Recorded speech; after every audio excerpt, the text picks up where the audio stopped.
بسم اللہ الرحمن الرحیم۔ اللہم صلی علی محمد وعلی آل محمد۔ آج ہم بات کریں گے ڈیجیٹل فتنوں سے حفاظت، نگاہ، زبان اور کی بورڈ کا روزہ۔ انسانی تاریخ دراصل امتحان کی تاریخ ہے۔ جب انسان نے آگ دریافت کی تو روشنی بھی ملی اور چلنے کا خطرہ بھی پیدا ہوا۔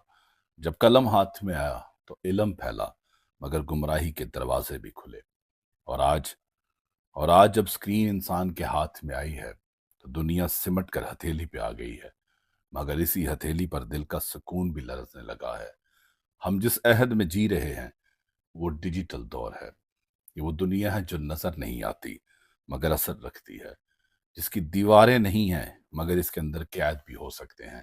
انٹرنیٹ، سوشل میڈیا، ویڈیوز، پیغامات اور ایپس نے ایک ایسی فضا قائم کر دی ہے جہاں فاصلے ختم ہو گئے ہیں مگر فاصلہ حیا بھی کم ہو گیا ہے۔ اب سوال یہ ہے کہ فتنہ کیا ہے؟ قرآن کریم اس کے بارے میں ارشاد فرماتا ہے کہ بے شک تمہارے مال اور تمہاری اولاد آزمائش ہے۔ فتنہ آزمائش ہے۔ ہر وہ چیز جو انسان کو اس کے رب سے غافل کر دے، جو اسے اس کے اصل مقصد حیات سے ہٹا دے، جو حق کو دھندلا اور نفس کو روشن کر دے، وہ فتنہ ہے۔ فتنہ ہمیشہ بدصورتی کی شکل میں نہیں آتا، کبھی وہ سہولت کے لباس میں آتا ہے، کبھی ترقی کے عنوان سے، کبھی تفریح کے بہانے سے۔ اور فتنوں کی کئی قسمیں ہیں، جس میں مال کا فتنہ، اقتدار کا فتنہ، شہرت کا فتنہ، خواہشات کا فتنہ، اولاد کا فتنہ، اور سب سے خطرناک وہ فتنہ جو ایمان کو کمزور کر دے، کیونکہ جب ایمان کمزور ہوتا ہے تو گناہ معمول بن جاتے ہیں، اور جب گناہ معمول بن جائے تو ضمیر کی آواز مدھم پڑ جاتی ہے۔ ڈیجیٹل دنیا بذات خود برائی نہیں رکھتی، یہ علم کا ذریعہ بھی ہے، رابطے کا وسیلہ بھی ہے، دعوت کا پلیٹ فارم بھی ہے، مگر جب یہی دنیا انسان کے ایمان، اخلاق، وقت اور حیا کو نقصان پہنچانے لگے تو وہ ڈیجیٹل فتنہ بن جاتی ہے۔ فحش مواد، جھوٹی خبریں، کردار کشی، مذہبی تمسخر، لامتنائی، اسکرولنگ اور دوسروں کی مصنوعی زندگیوں سے اپنا موازنہ کر کے احساس کمتری پیدا کرنا، یہ سب اس فتنے کی صورتیں ہیں۔ اب یہ فتنہ شکار کس طرح کرتا ہے؟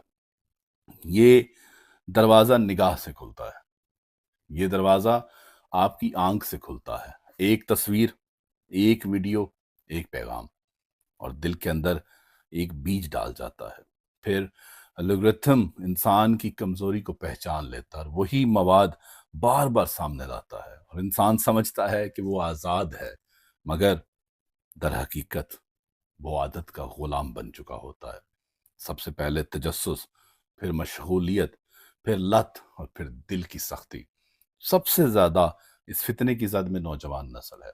نوجوانی سوال کرتی ہے، تلاش کرتی ہے، متاثر ہوتی ہے۔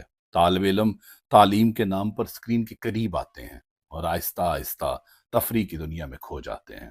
اس عمر میں شناخت بن رہی ہوتی ہے، اس لیے ہر اثر گہرا نقش چھوڑ جاتا ہے۔ بزرگ بھی محفوظ نہیں ہیں، مگر نوجوانوں کے دل ابھی نرم مٹی کی طرح ہوتے ہیں، جس پر نقش واضح پڑتا ہے۔ کیا اس فتنے سے بچنے کے لیے صرف نگاہ کی حفاظت کافی ہے؟ نگاہ پہلا مورچہ ہے مگر آخری نہیں۔ قرآن کریم میں حکم ہے، مومنوں سے کہہ دیجئے کہ وہ اپنی نگاہ ہی نیچی رکھیں۔ نگاہ کی حفاظت اس لیے ضروری ہے کہ اکثر گناہ آنکھ سے شروع ہوتے ہیں۔ نبی کریم صلی اللہ علیہ وآلہ وسلم فرماتے ہیں، آنکھیں بھی زنا کرتی ہیں اور ان کا زنا دیکھنا ہے، مگر فتنہ صرف آنکھ سے حملہ نہیں کرتا، وہ زبان سے بھی داخل ہوتا ہے اور انگلیوں سے بھی۔ آج زبان صرف بولتی نہیں ہے، لکھتی ہے۔ ایک جملہ کسی کی عزت کو مجروح کر سکتا ہے، ایک کامنٹ کسی کا دل توڑ سکتا ہے۔ رسول کریم صلی اللہ علیہ وآلہ وسلم نے فرمایا، جو اللہ اور یوم آخرت پر ایمان رکھتا ہے وہ بھلی بات کہے یا خاموش رہے۔ اور میرے امام مولا علی بن ابی طالب فرماتے ہیں کہ زبان درندہ ہے، اگر اسے چھوڑ دو گے تو زخمی کر دے گا۔ آج یہ درندہ کی بورڈ کی صورت میں ہمارے ہاتھ میں ہے۔ اس لیے ڈیجیٹل فتنے سے بچاؤ کے لیے صرف نگاہ نہیں زبان اور کی بورڈ کی حفاظت بھی لازم ہے، اور یہی وہ مقام ہے جہاں نگاہ، زبان اور کی بورڈ کا روزہ سامنے آتا ہے۔ یہ روزہ معدے کا نہیں، ارادے کا ہے۔ اس میں جسم بھوکا نہیں رہتا، نفس بھوکا رہتا ہے، خواہش پیاسی رہتی ہے، اور نگاہ کا روزہ یہ ہے کہ آنکھ کو ہر اس منظر سے بچایا جائے جو دل کو آلودہ کرے، اور زبان کا روزہ یہ ہے کہ نہ غیبت ہو، نہ جھوٹ ہو، نہ تمسخر ہو، نہ کردار کشی۔ اور کی بورڈ کا روزہ یہ ہے کہ انگلیاں وہی لکھیں جو قیامت کے دن تمہارے اور میرے حق میں گواہی بنے۔ یہ روزہ آج کے ڈیجیٹل دور میں اتنا ہی ضروری ہے جتنا سانس لینا، کیونکہ اسکرین پر وقت ہمارے سامنے ہے۔ جو چیز ہر وقت ہمارے سامنے ہو، اس سے بچنے کے لیے مستقل شعور اور ضبط درکار ہے۔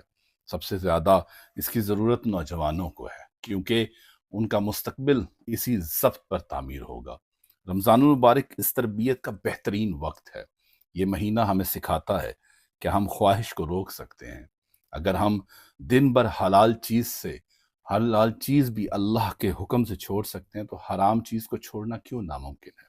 رمضان میں سکرین کا وقت کم کیا جا سکتا ہے، قرآن کی تلاوت بڑھائی جا سکتی ہے، ذکر کو سکرولنگ پر ترجیح دی جا سکتی ہے، تنہائی میں موبائل کی بجائے سجدہ اختیار کیا جا سکتا ہے۔ مگر یاد رکھیں، امتحان رمضان کے بعد شروع ہوتا ہے۔